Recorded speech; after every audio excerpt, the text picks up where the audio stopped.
petition your government, this government, to be able to stand up. And so we have now asked the Secretary of State, Pompeo, to stand in opposition right now to the actions going on in Nigeria.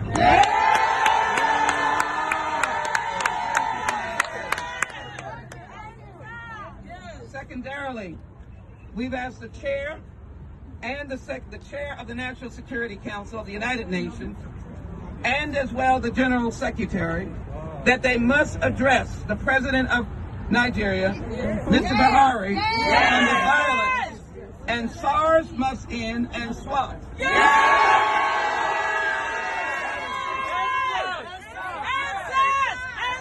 I want a law-abiding country. I believe that law and order is important, as it is here. And many of you know that we've suffered some tragic losses in the last days. But what we need from Nigeria is to set up a police force that acts in dignity and base its facts or its service on public safety. We must pay them. We must provide for their families in Nigeria. We must give them a decent income. We must recruit those who have come to do good. We must not force them to do evil or to do bad. And we cannot take out groups like the LGBTQ community and target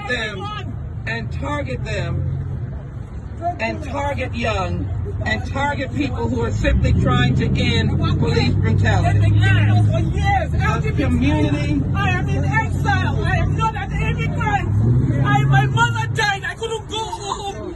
I could not go home. We hear her pain. We hear her pain. We hear your pain, my sister. We hear your pain, my sister. We hear the pain. We are hearing the pain. And that's why we're here. I do not reject your pain. But we must act on that pain. We want no group to be denigrated, and let me say it so she can hear me. LGBTQ rights are human rights. The rights of those of you who stand here today, you were socially distanced, are human rights. The rights of elders are human rights. The rights of the Chickasaw girls are human rights. The rights of women are human rights. The rights of different tribal associations and affiliations are human rights. And so on behalf of this community, I wanted them to come to a place that is their place.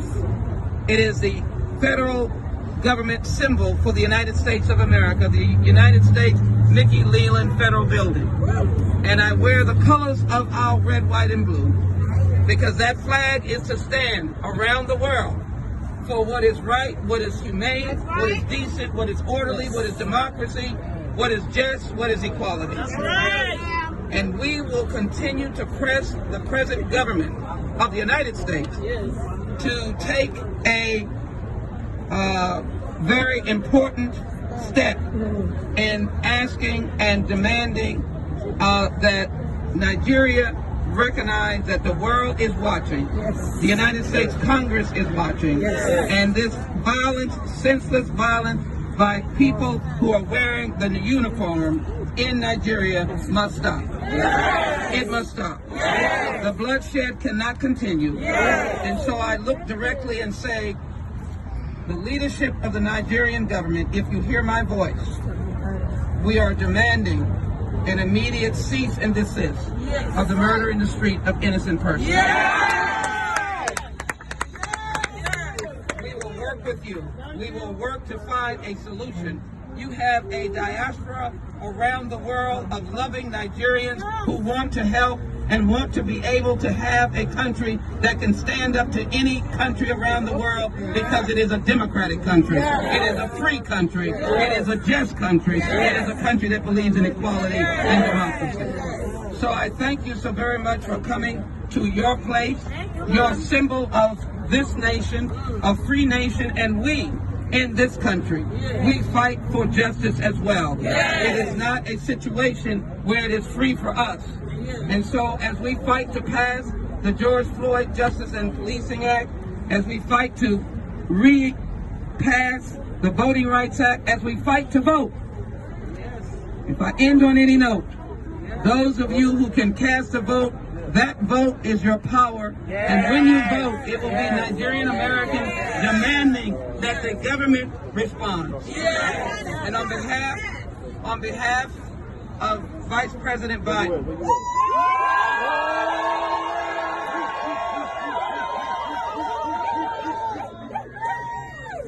as you well know, he has sent a message to say that his heart is broken with the violence in the streets, and he calls upon the Nigerian government to cease and desist that violence. In the United States Congress, I am its chair.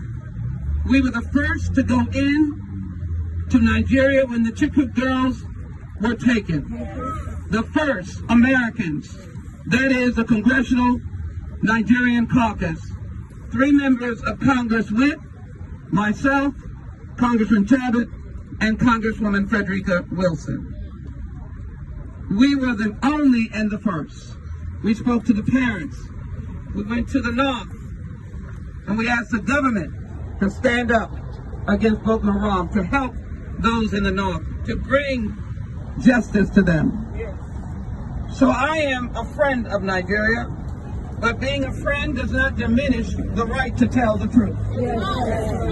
So I come here today as a truth teller, to be able to say that Nigeria, now the largest nation on the continent, the country with the population and the intellect and the resources to be a powerhouse, not only on the continent of Africa, but around the world. In order to do that, I cannot suffer through a nation that will kill its young and its children, its petitioners who are petitioning the government peacefully. I can hear the shots of the military shooting the people in the street. I cannot suffer that.